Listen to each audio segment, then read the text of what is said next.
শয়তান এসে তার বাবার সুরতে বসে। বলুন নাউজুবিল্লাহ। আরো জোরে বলুন নাউজুবিল্লাহ। আল্লাহ নবী বলেন ওই সন্তানের ডান পাশে ওই সন্তানের বাবার সুরতে মনে হয় অবিকল ওই সন্তানের বাবা, ওই বাবার সুরতে শয়তানটা তার ডান পাশে বসে যায়। আর একটা শয়তান ওই সন্তানের বাম পাশে অবিকল তার মায়ের সুরতে বাম পাশে বসে যায়। বলুন নাউজুবিল্লাহ।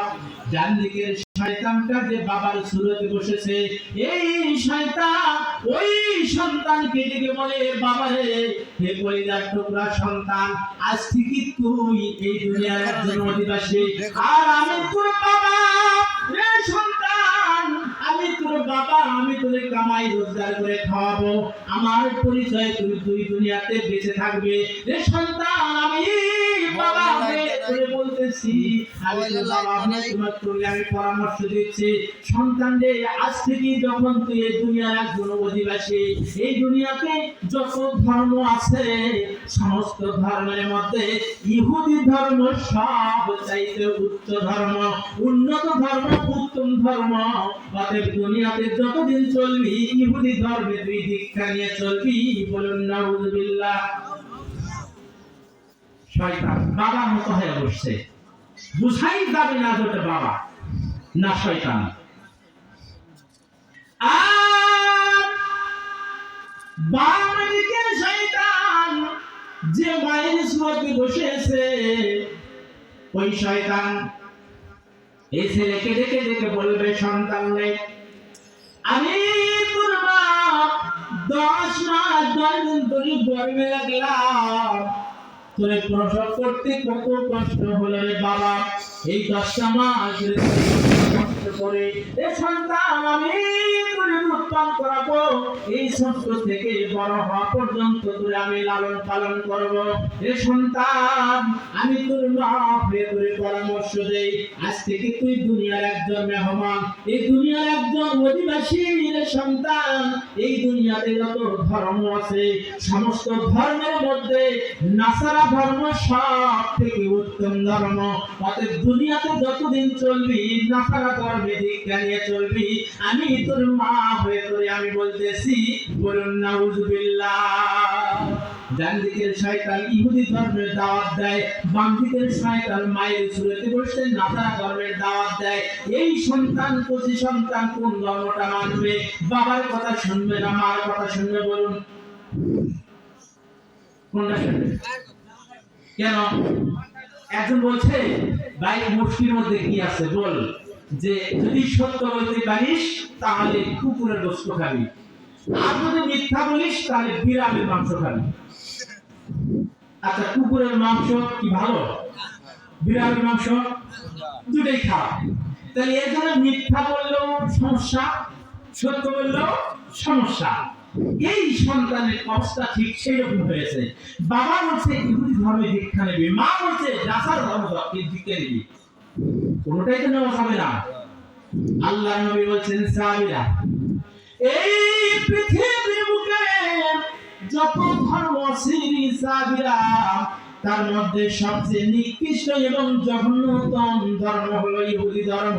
অতএব ইহুদিরা যদি কোনো ভালো কাজ করে তোমরা ওদের কোনো ভালো কাজ করবে না। ওরা যদি রোজা রাখে একটা তোমরা রাখবে 2টা, ওরা যদি নামাজ পড়ে বেলা ওঠার সময় তোমরা তারপরে পড়বা অথবা তার আগে পড়বা। ওদের ইবাদতের সাথে তোমাদের ইবাদত কোনোদিন মিলাইবে না, কারণ ওরা এত খারাপ।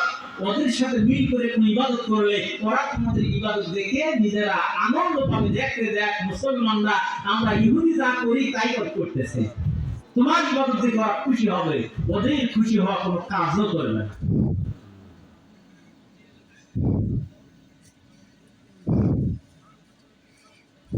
বন্ধুরা আমার, অল্প সময় শিখে দিচ্ছি। বন্ধুরা আমার, যখন এই সন্তানটার ডান দিকে এই 2 দিকে দাওয়াত পাবে, তখন আল্লাহ নবী বলেন, সাহাবীরা, ডান দিকেরটাও হলো শয়তান, বাম দিকেরটাও হলো শয়তান।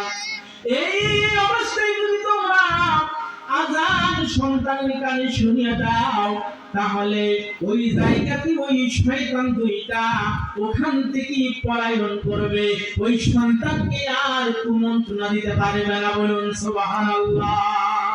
আমাদের মধ্যে প্রথা আছে, কিছু কিছু লোক বলে হুজুর অমুক লোক আযান দিলে কুত্তা ভোগে, এর কারণ কি? আপনাদের এলাকায় আছে নাকি এরকম কথা? ভাই মনে হয় কেউ আযান দেয় কিছুই হয় না, অমুক আযান দেয় তাহলে কুত্তা ভোগে, এরকম আছে না? আল্লাহ নবী বলেছেন সাহাবীরা আযান দিলে কুত্তা ভোগে, এটাই ঠিক। কেন? কেন জবাব দেন না করা? কি কারণে? আল্লাহ নবী বলছেন ওই যে আযানের যে জবাব, কথা তো লম্বা হচ্ছে কিন্তু সংক্ষিপ্ত করতে বলছেন, তাই আমি সংক্ষিপ্ত করে বলছি, খুব সংক্ষিপ্ত। আল্লাহ নবী বলছেন একটা হাদিস, সাহাবীরা কাল কিয়ামতের দিন মুয়াজ্জিনদের মাথাটা সমস্ত মানুষের উপরে থাকবে, মুয়াজ্জিনদের মাথা উঁচু থাকবে, মানুষ দেখে বুঝবে যে এই লোকটা দুনিয়াতে মুয়াজ্জিন ছিল, তার সম্মান এত বাড়বে। অন্যান্য সাহাবীরা এই কথা শোনার পরে আল্লাহ নবী বললেন, আল্লাহ নবী আযান দেন একজন, যিনি আযান দেন তিনি তো এই মর্যাদা পাবেন, তা আমরা তো তার থেকে বঞ্চিত হয়ে গেলাম, আমরা কি করব? আল্লাহ নবী বলছেন তোমরা আযানের জবাব দিবে। কিভাবে? যে মুয়াজ্জিন বলবে আল্লাহু আকবার, তুমিও বলবে আল্লাহু আকবার, মুয়াজ্জিন বলবে আশহাদু আল্লা ইলাহা ইল্লাল্লাহ, তুমিও বলবে আশহাদু আল্লা ইলাহা ইল্লাল্লাহ, মুয়াজ্জিন বলবে আশহাদু আন্না মুহাম্মাদার রাসূলুল্লাহ, তুমিও বলবে আশহাদু আন্না মুহাম্মাদার রাসূলুল্লাহ, মুয়াজ্জিন বলবে হাইয়া আলাস সালাহ, তুমি বলবে লা হাওলা ওয়ালা কুওয়াতা ইল্লা বিল্লাহ। ঠিক না? মুয়াজ্জিন বলবে হাইয়া আলাল ফালাহ, তুমি বলবে লা হাওলা ওয়ালা কুওয়াতা ইল্লা বিল্লাহিল আলিয়্যিল আযীম। সাহাবীরা জিজ্ঞেস করলেন আল্লাহর নবী সব শব্দগুলো একই হলো, হাইয়া আলাস সালাহ হাইয়া আলাল ফালাহ, এসে এইগুলো পরিবর্তন হলো কেন? আল্লাহ নবী বললেন, তখন এই বিষয়টা বলছেন, শোনো আযান দেওয়ার পর ওই যে হাইয়া আলাস সালাহ, তার অর্থ কি জানেন? তোমরা নামাজের দিকে আসো, হাইয়া আলাল ফালাহ, তোমরা পরিত্রাণের দিকে আসো, নামাজ পড়লেই পরিত্রাণ পাবে, আযান দিলে নামাজের জন্য আসো, পরিত্রাণ পাবে। এই কথাগুলো কথাটা সাধারণ কথা, হাইয়া আলাস সালাহ, তোমরা নামাজের দিকে আসো, যখন এই কথা বলা হয় মানুষের সাথে সাথে শয়তানও মসজিদের দিকে আসে। তবে শয়তান আসতেছে। আল্লাহ নবী বলছেন দুনিয়াতে মানুষ কোনোদিন শয়তানকে দেখতে পাবে না, অন্যান্য প্রাণী দেখতে পাবে, জীব জানোয়ার দেখতে পাবে, মানুষ দেখতে পাবে না, এটা জীব জানোয়ার দেখতে পাবে। তো এই যে আল্লাহ নবী বলছেন হাইয়া আলাস সালাহ বলবে, বলার সাথে সাথে শয়তান মসজিদের দিকে আসতে থাকে, তো শয়তান যে আসে কুকুর সেটা দেখতে পায়, ওই শয়তানকে দেখে